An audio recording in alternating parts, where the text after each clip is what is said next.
Akala mo nasa Europe ako 'no? Hindi, nasa Asia lang. Last day ngayon ng aming trip ng Macau, Guangdong, and ang aming unang pinuntahan ay yung Wind Palace dito sa Macau. Meron ditong performance lake na may water dance show. Nilagay ko siya sa separate vlog ko. Ang sunod naman namin pinuntahan ay yung location para manood ng Diamond Light Show. Nakita nga namin may City of Dreams dito sa Macau eh. Yun nga, sabi nila may mga casino daw dito. Halos mga casino, walang manufacturing plants. Parang mga tourist spots dito. Tulad nito, yung Eiffel Tower, 'di ba? Ang gandang tingnan. Akala mo totoo. Dito kami pumasok sa East Square. Mahaba yung aming nilakad papunta doon sa panonood namin ng Diamond Light Show. Pero napakaganda naman tingnan ng mga dadaanan namin. May salamin sa wall, pati na rin sa ceilings. Tapos sobrang linis nito, sobrang sosyal. Malamig nga rin pala dito sa mall. Yung Diamond Light Show pala, sineperate vlog ko na lang kasi nasa mga 3 to 4 minutes din yung tagal nun. Tapos, may mga makikita ka naman dito katulad ng structures, arts, mga tindahan, ng souvenirs, tsaka mga pagkain. Pero, naglibot na lang kami kasi baka mawala kami sa group. Group tour kasi to eh. Yun, nagpicture-picture muna ako, tsaka video-video rin. Ito yung Galaxy Macau. Madami kang pupuntahan dito, lalo ko na kung mag-stay ka ng matagal.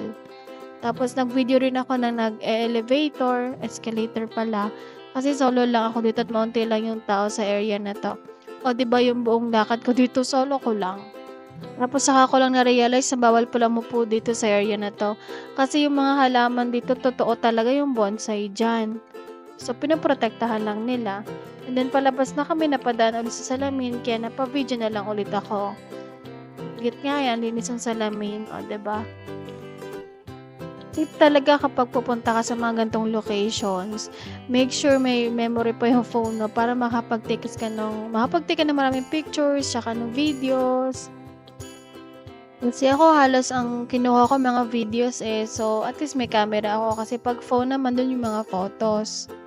Tapos ito na yung area na Venetian, no? Pero nagdire-diretso kami, hinanap namin yung Eiffel Tower. Sabi kasi sa amin medyo mahaba daw lakarin. Tapos mga 1 hour or 30 minutes lang kami mag-stay dito. So kinalculate namin yung paglalakad dito. Kaya naman namin makabalik within 30 minutes. Kaya pinuntahan namin talaga yung Eiffel Tower. Sobrang strict kasi kapag mga group na tour, kailangan habulin yung oras. So nung dumating na kami dito sa Eiffel Tower, o diba ang saya ko. Nag-video-video kami, nag-picture kasi minsan lang talaga makapunta dito at pangarap talaga namin makapunta ng Europe kami as a group. Siguro marami akong nakain kaya medyo hyper ako today. Ayan, so may palakad pa ako na ganyan, o diba, eme-eme. Tapos pa-picture kasi halos kami dalawa ni Bea, pa-picture kami dito, palit si JR. Maganda kasi magkuha ng picture si JR. Kasama din namin sa to, picture-picture din yun. Halos magnagtakal kami talaga dito sa Eiffel Tower kasi hinahanap namin yung magagandang shots dito. And then, nung naglalakad na kami papunta sa Big Ben, nakita nila na naglalakad-lakaran ako tapos maganda daw ako i-shot. O, diba? Aura-aura na dyan. Tapos naghanap ako ng liwanag kasi sabi hanapin ko daw yung liwanag. Pero doon daw tumama yung mukha ko.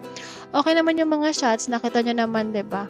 Kasi pupunta na kami dyan, syempre picture-picture pa din. Kasi from time to time nakakita kami ng magandang spots. Diba ang daldal ko? Wala talagang patapon na area dito. Halos lahat ng shots, makaliwa, kanan, maganda yung background. So, yung napapakaya na tik-tik na yun yung parang sound pagtatawid ng kalsada. So, meron akong video yan, natawid kami dito, pero from time to time, syempre, picture-picture muna ulit bago tumawid. Magaganda yung shot, so, dapat pag napunta kayo dito, abusuhin nyo na yung oras. I-take nyo na lahat ng chances para magpa-picture kasi minsan lang talaga yung makapunta ka dito sa Macau na mukhang Europe, diba? Nung ang unang pinost ko, akala nila nasa Europe ako. So, pakinggan nyo na to.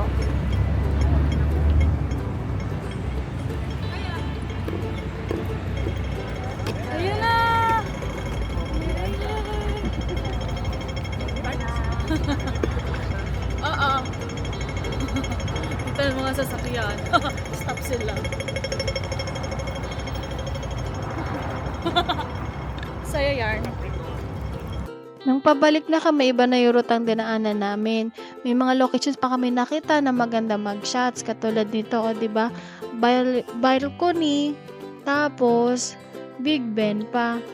Ang ganda ng shots dito. Yan, tingnan nyo, diba? So, yun. Ganda.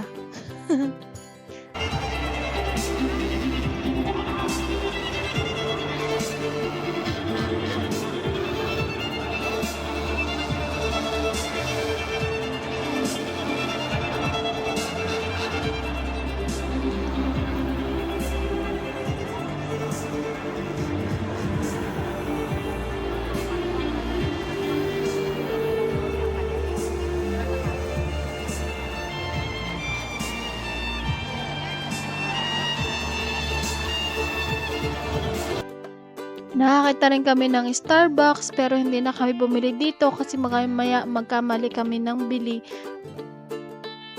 Nag-explore na lang kami ng mga tinda nila na souvenirs. Ang gaganda nga eh. Yung alam mo na dito lang mabibili ng mga mugs. Pero hindi ako bumili. Sayang, baka mabasag lang din sa biyahe ko. Diba ang cute? For watching my vlog, follow for more po. Subscribe.